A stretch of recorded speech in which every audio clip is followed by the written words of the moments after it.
Por te kësaj opozit Berishës ka dhe një opozit tjetër që po vjen gjithnjë po kristalizohet, është opozita e Zotit Saliani, ai ka qenë sot mjaft i ashpër në Elbasan, por ndiqeni vetë se si është shprehur duke e shigjetuar totalisht lidershipin e Partisë Demokratike. Edhe pse pa e përmendur me emër Sali Berishën, Saliani ka thënë që humësit serial duhet të bëjnë një hap pas dhe të largohen nga drejtimi i kësaj partije. Le ndjejmë kronikën dhe rikthehemi.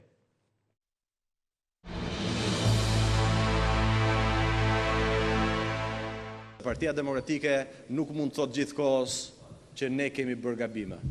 Bëm gabime me mandatet, bëm gabime me reformën territoriale, bëm gabime me reformën drejtësi, bëm gabime me vettingun, bëm gabim me listat, bëm gabim me avokatin e popullit, po mos gabojmë më, pra këtë po themi dhe po përtasim çdo çet. Nga Elbasani ku ndali takimin e radhës me demokratish, deputeti Ervin Saliani pati punjoj të ashpra akuzat ndaj lidershipit demokrat, që sipas tij janë kthyer në humbës serial. Edi Rama nuk mundet as me armiq imagjinar, as me përbetime të stërpërsëritura prej vitesh. Nga disa që në politik mund njihen dhe si idiot të dobishëm, është e pamundur që fitoria të arrihet vetëm duke pasur humsa serial. Fitoria arrihet me njerëz që përfaqësojnë vlera. Humsit duhet të bëjnë një pas. Ky është parimi në demokraci. Të njëjtat akuza Saliani ja kishte thënë përballë edhe në mbledhjen e kryesisë të disa ditëve më parë, në cilën tha para demokratëve të Elbasanit se ju bëj gjyq publik atyre që mendojnë ndryshe nga leadershipi. Mbledhja e fundit të kryesisë ishte 4 orë gjyq për mua dhe për ju dhe 15 minuta gjyq për Edi Ramën dhe Belinda Ballukun. Reagimet e sotme, edhe ndaj debatit që po përpiqemi të hapim, janë një debat vetëm në interes të Partisë Demokratike. Dhe pa diskutim që mungesa e burrërisë tek disa nuk duhet të jetë një hall tjetër që duhet i shtohet kryesisë Partisë Demokratike. Për çështjen Balluku, Saliani kërkoi dorëheqjen edhe kryeministrit Edi Rama. Edi Rama në vend ta ndëshkojë korrupsionin, në vend ta shkarkojë të korruptuarin, në vend të jap dorëheqjen për përgjegjësinë morale, që ka emëruar njerëz që kanë ngritur në sistem korrupsionin, Edi Rama sot është mburroje e korrupsionit.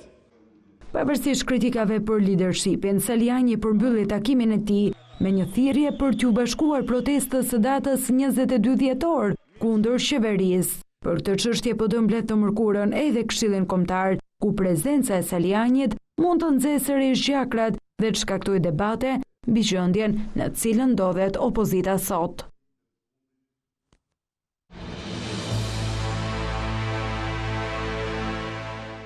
Ky është në fakt një nga lajmet shumë të rëndësishme edhe pse pjesa më e madhe ju kushtua rastit Balluku, por tonaliteti i fjalës së Salianit ka filluar të le të themi edhe të shtohet, po edhe jo vetëm sasi, po edhe në cilësi. Përparim duket që ose e kuptoj unë dhe pjesa tjetër se kam gjithmonë këtë debatin me kolegët, jo, po nuk e prek Saliani Berishën, po më kaq hapur nuk mund të flas kur thotë që humsit duhet largohen.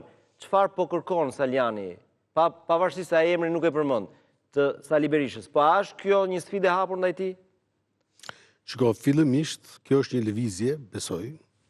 Jo, po, refero, për shembull, toni i sotëm nuk krahasohet me tonin e Durrësit, do dal dhe aty. Okej. Lejo që pra është një lëvizje e cila tashmë besoj që do jetë në gjithë Shqipërinë, që minimalisht do duhet të shkohet dhe të ketë një farë, po themi, komunikimi me antarët në pas. Pse ndodh kjo? Se dikush mund të bëj pyetjen, po këtë mund ta bëj shumë mirë partia në kuptimin institucional. Po fakti është që nuk e ka bërë. Sidomos nga ky shok që partia ka pas zgjedhjeve, në rast konkret pas humbjes zgjedhjeve, e ka bërë goxha apatike. Madje kjo lloj lëvizje e ka rigjallëruar, po themi, partinë. Ka debate brenda. Tashmë kemi protesta, do kemi protestë kombëtare, po mbledhet Këshilli Kombëtar. Deri dje, me thënë të drejtën, ishte çdo gjë e mbaruar. Ishte vetëm Berisha që jepte konferenca shtypi në godin dhe nuk ishte asnjëri tjetër. Pra këtu ka nevojë për mendimin tim, për të dëgjuar antarët, për të bërë një analizë të thellë të asaj çfarë ka ndodhur, sepse janë bërë disa analiza, sa më thon, në vite të tjera madje nuk kanë bërë fare, në 2021 nuk u bën fare. Por tashmë as tani nuk donin të bënë, thjesht donin të kalonin kështu, por kjo lëvizje e ka bërë që edhe partinë, po flas për institucionit, ta vënë lëvizje. Dhe realisht është një lëvizje duket goxha në gjithë aspektet. Tu ka një fenomen, pra Saljani normalisht nuk mund të thotë që sot unë jam kandidati përballë Berishës, se nuk kemi zgjedhje sot. Kjo do duhet. Si? Kemi në pranverë. Pranverë.